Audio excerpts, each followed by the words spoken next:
Welcome to the Timeless Tales Library, where each story is a soft key that unlocks the quiet spaces of your imagination. I'm Theodore, your host for the evening, and tonight I'll be sharing a gentle tale meant to calm your thoughts and carry you peacefully towards sleep. This haven of restful stories is brought to life by listeners like you. If you found solace here, please consider subscribing to help us continue weaving these serene narratives. As you settle in, I'd love to hear from you. Leave a comment below letting me know where you're listening from and share a place you dream of a story taking you. Perhaps a lighthouse on a windswept cliff, a lantern-lit street in Kyoto, a cozy bookshop in the rain, or a meadow beneath the northern lights. Your dreams keep our little library warm and glowing. This story is about a magical neighborhood bakery on a stormy autumn evening where weary travelers from classic tales find refuge, warmth, and the most comforting cranberry treats imaginable.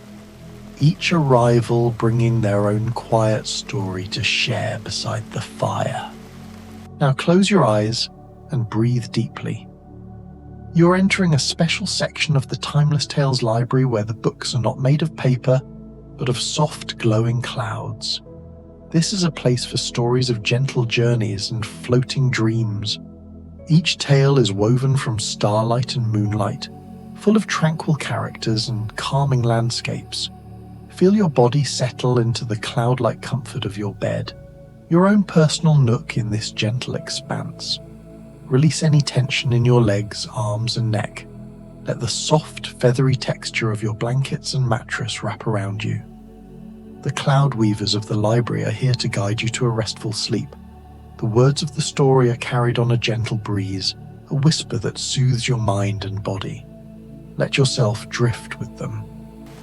The Coziest rainy cranberry crunch cottage bakery. A Thanksgiving Autumn Bedtime Story. The rain had been falling since afternoon. That particular kind of autumn rain that seems to have no beginning and no end. Just an endless patient drumming against rooftops and window panes. The kind of rain that makes the whole world softer somehow, blurring the edges of things, turning the streets into rivers of amber light beneath the old-fashioned lamps. And on Mulberry Lane, tucked between a bookshop that never seemed to open and a curiosity shop that was always closed, the Cranberry Crunch Cottage Bakery glowed like a small warm heart, beating steadily against the storm. The bakery had been there longer than anyone could quite remember, though everyone in the neighborhood knew it well.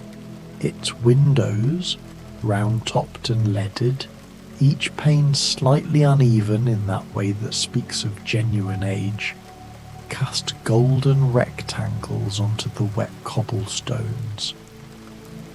Through those windows, if you paused in your hurrying through the rain, you could see the flicker of firelight, the gentle movement of someone working peacefully in the back, and always, always, the promise of something wonderful just coming out of the oven.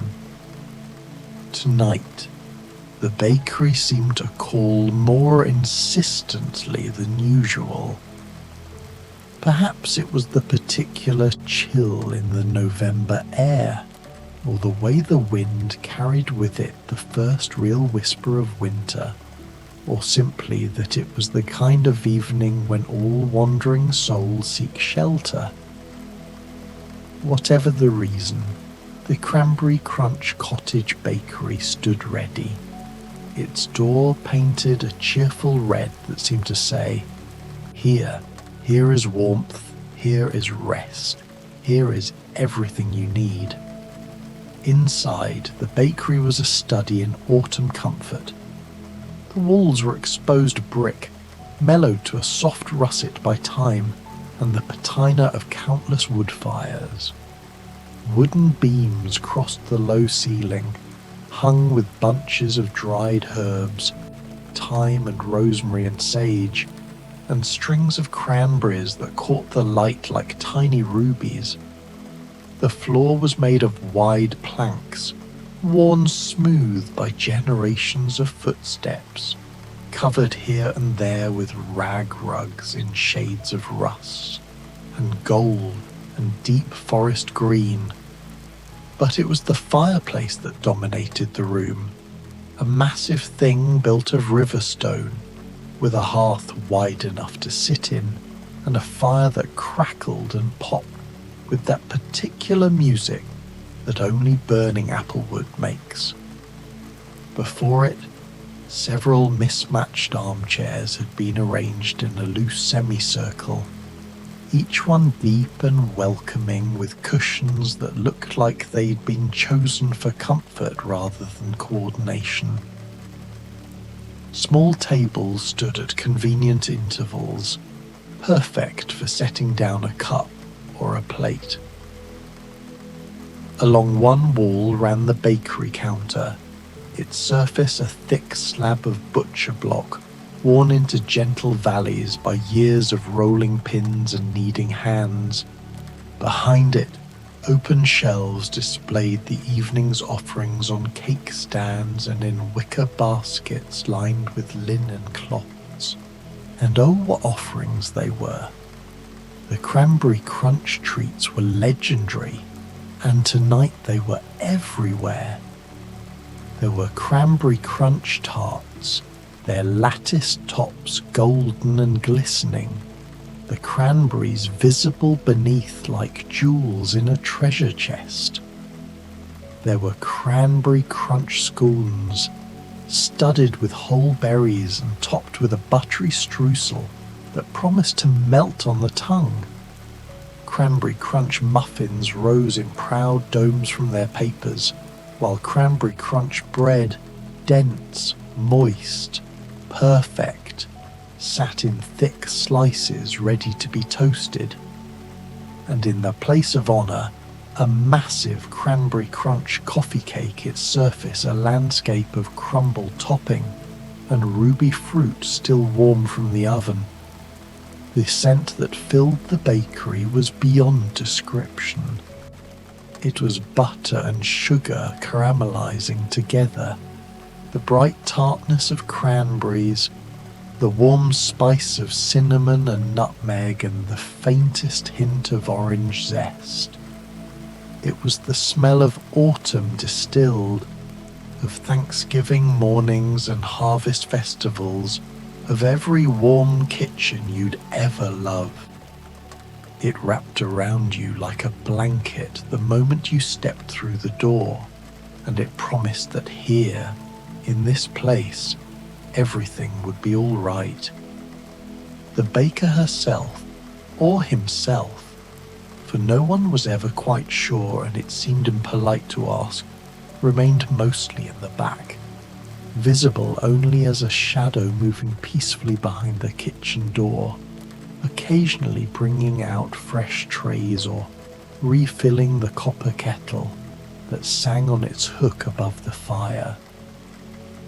The baker never intruded, never pressed, simply provided what was needed exactly when it was needed, as if by some gentle magic.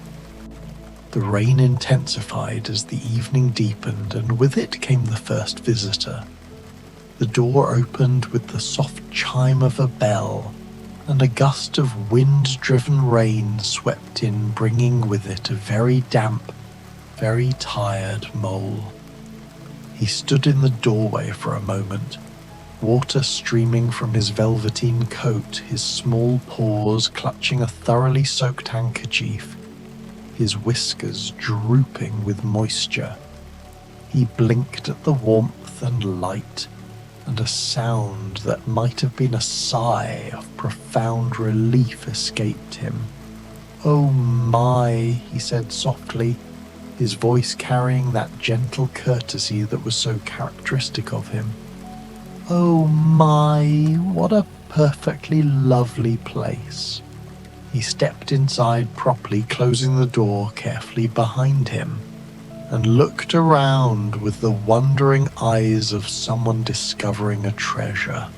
Mole had been walking for some time, having taken a wrong turn somewhere near some wildwood and finding himself quite thoroughly lost.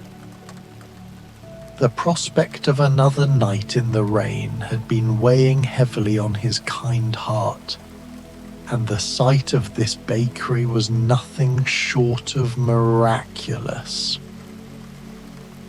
Without a word, the baker appeared from the back room carrying a thick towel the colour of chestnuts. Mole accepted it gratefully, patting his face and paws dry, and allowed himself to be guided to the armchair closest to the fire. A small footstool was produced for his feet, which barely reached the floor, and before he quite knew what was happening, a cup of steaming tea appeared at his elbow. Not just any tea, but exactly the sort of strong, sweet, comforting tea that Mole loved best, with just a drop of milk. "I was just thinking," the baker said quietly, "that someone might enjoy a warm cranberry crunch scone, fresh from the oven, perhaps with a little butter." Mole's eyes grew wide. "That sounds like heaven itself," he whispered, and so a plate appeared, bearing not one but 2 scones, their tops crisp and golden, the butter already melting into their warm crumb. Mole took a bite and closed his eyes.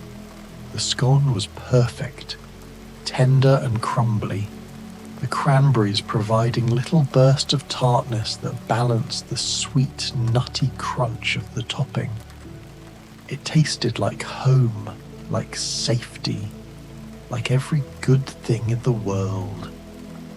He settled deeper into his chair, his teacup cradled in both paws, and watched the fire dance. The rain hammered against the windows, but inside all was peace. He thought he might never want to leave. He had barely finished his first scone when the bell chimed again, and the door opened to admit a figure who seemed to bring the very essence of distant, exotic lands with her. Scheherazade entered with remarkable grace, considering the violence of the storm outside. Her travelling cloak, though rain darkened, was of the finest silk, embroidered with patterns that seemed to shift in the firelight, peacocks and arabesques, crescents and stars. Her dark hair was bound with a silver cord, and her eyes held the depth of someone who had seen 1,000 stories and lived to tell them all. She paused just inside the door, taking in the scene with a storyteller's eye for detail, and smiled a smile that suggested she had found exactly what she'd been seeking, though she hadn't known she was seeking it. "Peace be upon this house," she said softly, her voice carrying the music of many languages. "I am a traveller far from home, and your light called to me through the storm." Mole, who had learned in his adventures with rat and badger to be hospitable to travellers, half rose from his chair. "Do come in and warm yourself," he said earnestly. "The fire is excellent, and the scones are beyond anything you can imagine." Scheherazade inclined her head in thanks and allowed the baker to take her cloak. Beneath it she wore a simple travelling dress of deep blue, and when she settled into the armchair beside Mole's, she moved with the contained grace of someone accustomed to sitting very still for very long periods, holding the attention of powerful listeners with nothing but the power of her words. The baker brought her a cup of something that steamed and smelled of cardamom and honey, and with it a slice of the cranberry crunch coffee cake, still warm, with a small pitcher of cream on the side. "I have told many stories of magical feasts," Scheherazade said, taking a delicate bite, "but rarely have I tasted anything so wonderful. There is comfort in this, and craft, and something else. Love, perhaps?" "I think perhaps there is," Mole agreed, and they sat together in companionable silence, two wanderers who had found unexpected shelter, watching the fire and listening to the rain. They had not been sitting long when the door burst open more dramatically than before, and a young man half fell through it, breathing hard, his sailor's jacket dark with rain. He pushed wet hair out of his eyes and stood panting for a moment, looking around as if he expected to find himself somewhere entirely different. Jim Hawkins had the look of someone who had seen adventure and danger, whose boyhood had been cut short by circumstances beyond his control. There was a wariness in his eyes, even as he took in the cozy safety of the bakery, as if he couldn't quite believe in it yet. His hand went instinctively to his side, where a sailor might carry a knife or other weapon, but found only empty belt. "Safe harbor," the baker said simply, appearing with another towel. "You're safe here." Something in Jim's posture relaxed just slightly. He accepted the towel and scrubbed it over his face and hair, and allowed himself to be led to a chair near the others. He nodded cautiously to Mole and Scheherazade, who both smiled at him with the kindness of those who recognize a fellow survivor of difficult journeys. "I've been walking," Jim said abruptly, as if he needed to explain himself. "Walking for I don't know how long. Needed to clear my head. The sea gets in your blood, you know, but sometimes—" He trailed off, staring at the fire. "Sometimes we need solid ground," Scheherazade finished gently. "I understand. I too have known what it is to feel adrift." The baker brought Jim a mug of mulled cider, hot and spiced with cloves and cinnamon, and a generous wedge of cranberry crunch bread that had been toasted until its edges were crispy, then buttered lavishly. Jim took it with muttered thanks and bit into it almost defensively, as if expecting it to disappoint him. But his expression softened immediately. That's really good," he admitted, and took another bite. "Reminds me of my mother's kitchen, before everything." "Before your great adventure?" Mole asked gently. Jim nodded, his jaw working on the bread. "Found treasure, fought pirates, nearly died a dozen times, came back rich and empty somehow. Does that make sense?" "All the sense in the world," Scheherazade said. "I once told stories to save my life. 1001 tales spun out night after night. When it ended, when I was free, I found I didn't quite know who I was without the stories, without the danger." "What did you do?" Jim asked, leaning forward slightly. "I kept telling stories," she said with a small smile. "But for pleasure now, and for love, not for survival. It changed everything." They fell into quiet conversation then, the three of them, sharing pieces of their histories while the fire crackled and the rain continued its gentle assault on the windows. Mole listened more than he spoke, content to be in their company, occasionally fetching more tea or refilling plates from the generous offerings the baker brought out at intervals. The fourth arrival came so quietly that at first no one noticed. The door opened just a crack, admitting a swirl of rain and a small figure who slipped inside like a mouse and stood uncertainly in the entryway, dripping onto the mat. She was perhaps 8 or 9 years old, with cheeks reddened by the cold and mountain wind, her simple dress and apron soaked through, her blonde braids hanging heavy with water, but her eyes were bright and undaunted, the eyes of someone accustomed to climbing mountains and tending goats, to being small but capable. "Excuse me," Heidi said in a clear, polite voice with just a trace of Swiss accent. "I was taking the shortcut through the city to visit my grandmother, but I got turned around in the rain.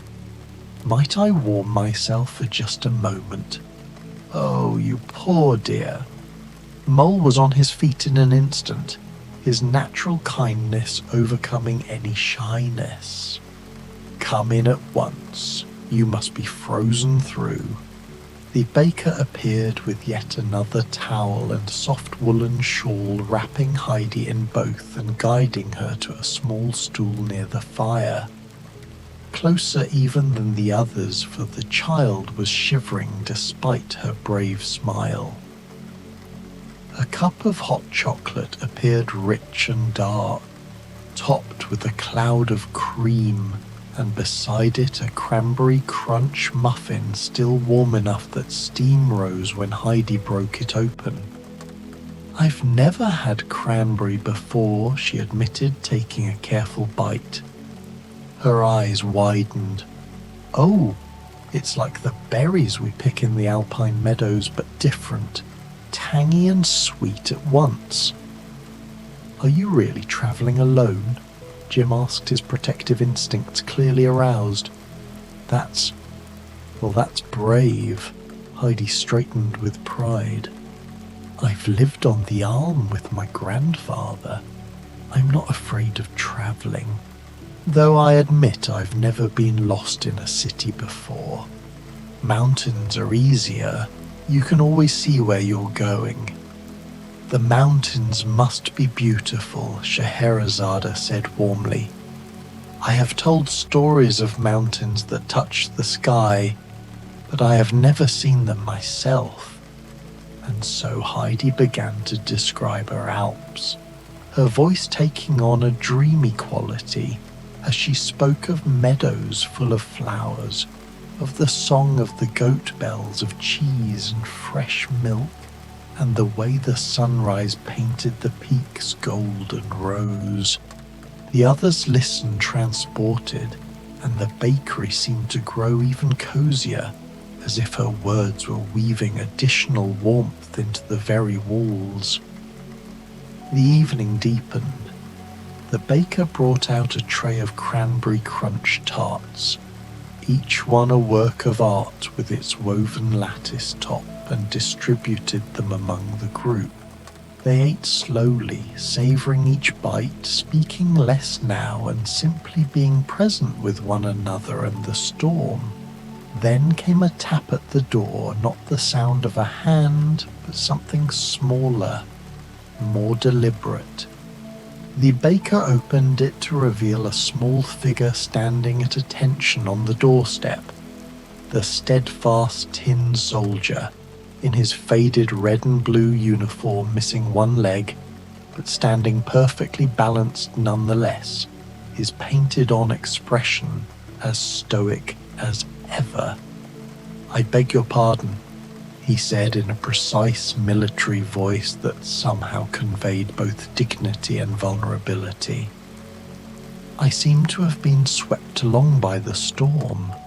I was travelling to find something I lost long ago. Might there be room by your fire for a soldier?" "There is always room," the baker said simply, and helped the tin soldier inside. He was placed on the hearth itself, near enough to the fire to warm his metal, but not so close as to be uncomfortable, and the others rearranged themselves to include him in their circle. Someone, Mole, with his gentle consideration, placed a small piece of cranberry crunch tart on a doll-sized plate beside the soldier. "I cannot eat, I'm afraid," the soldier said apologetically, "but I thank you for the kindness. It has been some time since anyone showed me such consideration." "What are you searching for?" Heidi asked, her child's directness cutting through any pretense. The tin soldier was quiet for a moment. "A paper dancer," he said finally. "We were separated by chance and cruelty. I've travelled through storm drains and fish bellies, through fire and flood, and still I search. It's foolish, perhaps." "It's not foolish," Jim said firmly. "I've searched for treasure and found it. The searching matters. The faithfulness matters." "You will find her," Scheherazade said with the certainty of someone who understood the logic of stories.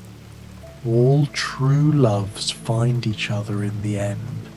That is how the best stories go." The tin soldier's painted expression didn't change, of course, but somehow he seemed to stand a little straighter, as if hope had been restored to him. The conversation turned then to tales of love and loss, of searching and finding, of the difference between treasure and true wealth. Jim spoke of Silver, the complex villain who had been both betrayer and unlikely mentor. Scheherazade told a story of two lovers separated by fate and reunited by persistence. Mole talked quietly of the day he had first found his home, dusty and forgotten, and how Rat had helped him make it beautiful again.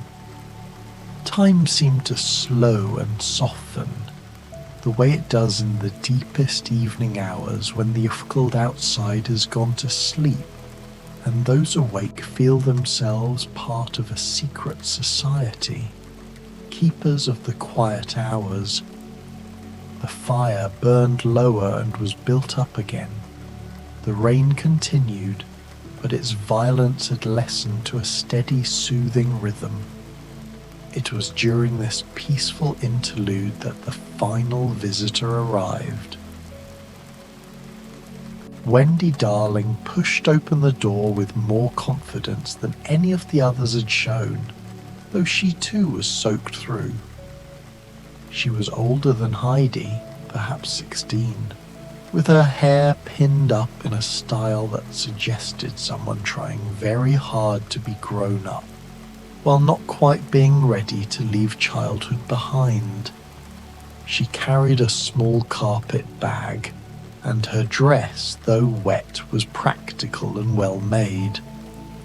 "I'm so sorry to intrude," she said, though her tone suggested someone who was rarely actually sorry about anything.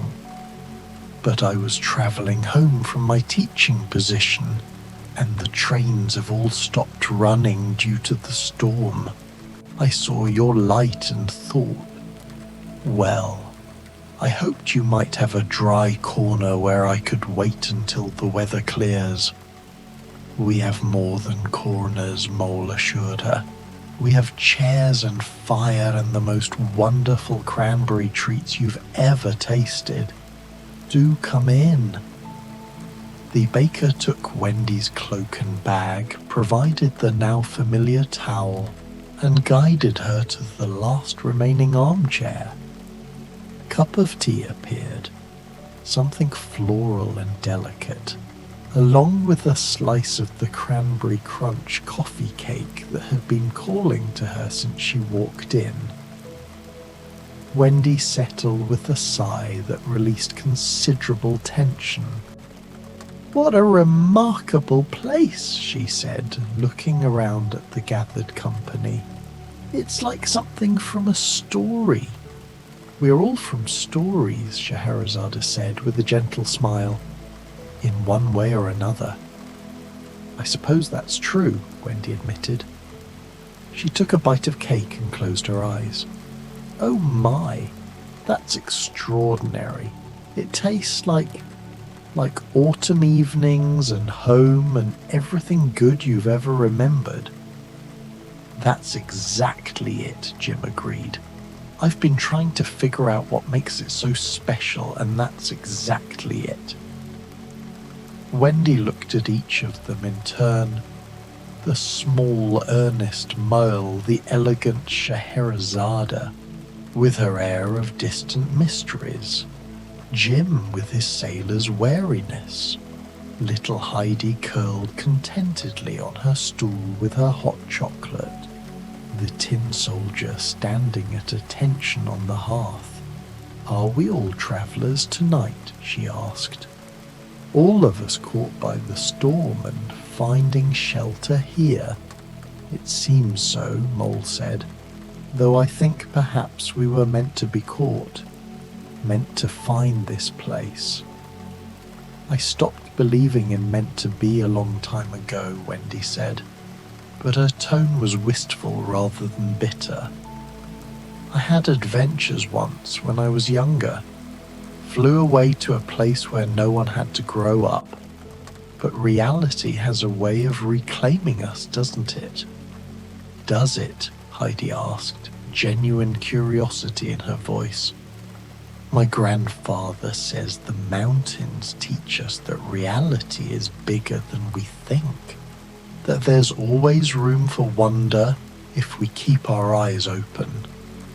"Your grandfather sounds wise," Scheherazade said. "I think perhaps growing up doesn't mean losing wonder. It means learning to find it in new places, in a bakery on a rainy night, for instance, in the company of kind strangers, in a perfect cranberry tart." "I never learned to let go of wonder," the tin soldier said quietly. "It's all I have, really. Faith that my dancer is out there, that love matters, that the story isn't over. Without that, I'm just a toy soldier with one leg, worth nothing." "You're worth everything," Heidi said fiercely with a child's absolute certainty. "Everyone is." Wendy blinked rapidly and turned her attention very deliberately to her cake. When she looked up again, her eyes were bright.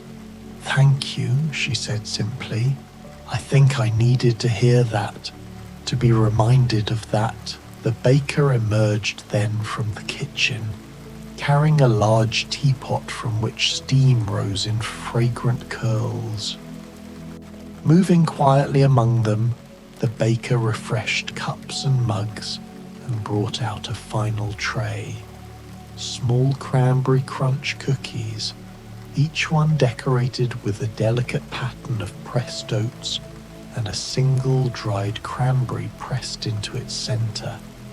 They each took one and bit into them simultaneously, and the collective sigh that went around the circle was one of complete contentment. "I think," Mole said slowly, "that this might be the most perfect evening I've ever spent." "There's something about sheltering from a storm," Jim mused. "Something about finding unexpected company in an unexpected place. It makes you remember what matters."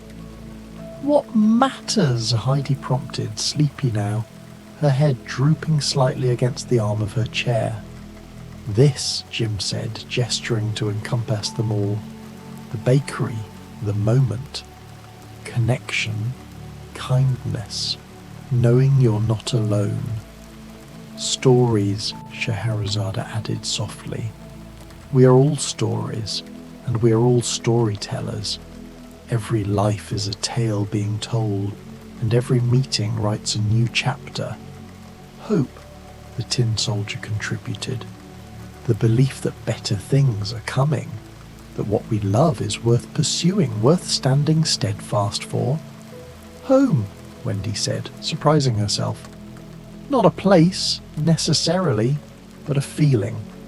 The feeling of being safe, being seen, being enough exactly as you are. Wonder, Heidi murmured, her eyes drifting closed. Never forgetting to see the magic in ordinary things.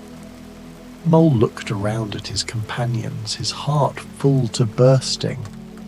All of it, he said. Everything you all said. That's what matters. That's what I'll remember about tonight. The baker moved among them once more, this time bringing soft blankets that had been warming on a rack near the fire.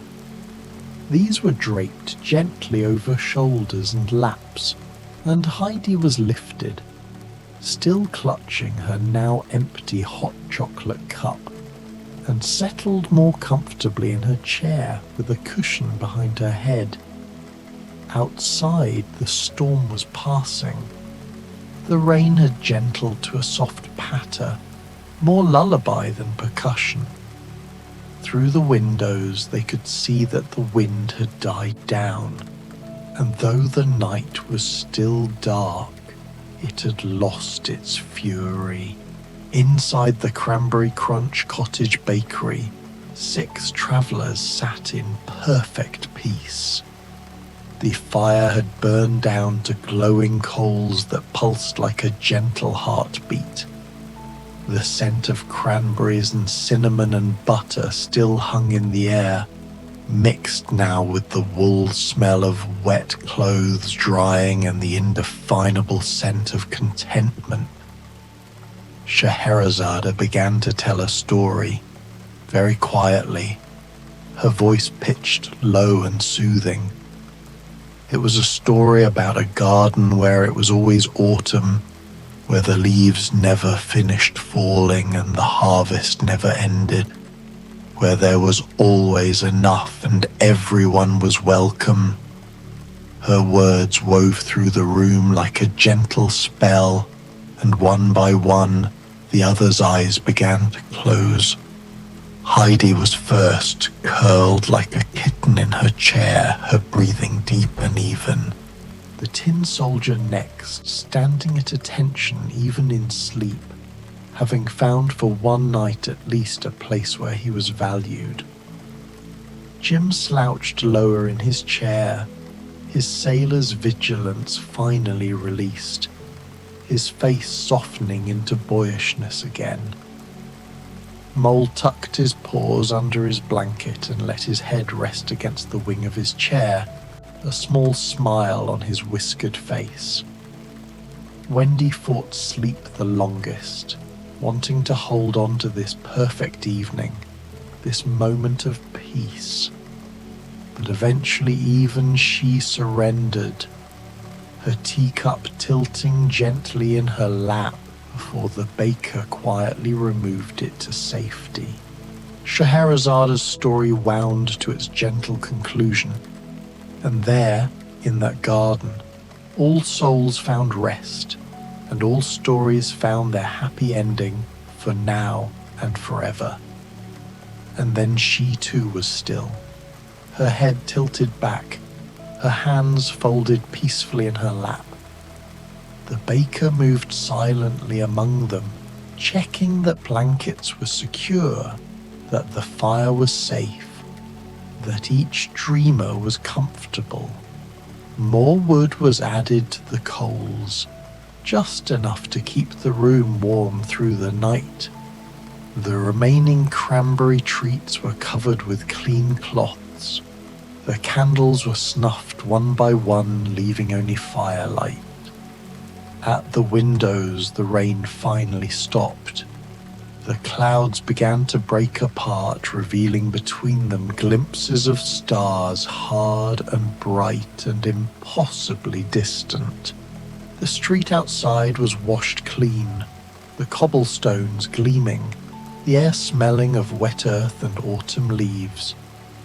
Inside the Cranberry Crunch Cottage bakery, 7 souls rested. 6 travellers who had found unexpected shelter, and 1 baker who had provided exactly what was needed. The fire glowed. The old building settled with small creaks and sighs, and outside the night stretched on, peaceful and deep, ready to carry them all safely toward morning. In that warm, dark, safe space, there was no past to regret and no future to fear. There was only now, the rise and fall of breathing, the pop of settling embers, the infinite comfort of knowing that for this moment, this perfect moment, all was well, and all manner of things were well and would be well. The travellers slept on and dreamed of autumn gardens and mountain meadows, of distant shores and paper dancers, of flying and coming home, of cranberry crunch and kindness and the magic of finding exactly the right place at exactly the right time. And the Cranberry Crunch Cottage bakery held them all safely through the night, as it had held so many travellers before and would hold countless more to come. For that is what such places do. That is their magic, their purpose, their gift. They offer shelter. They offer sweetness. They offer the simple, profound blessing of peace. And on this stormy November evening, that was everything. That was more than enough. That was in fact absolutely perfect.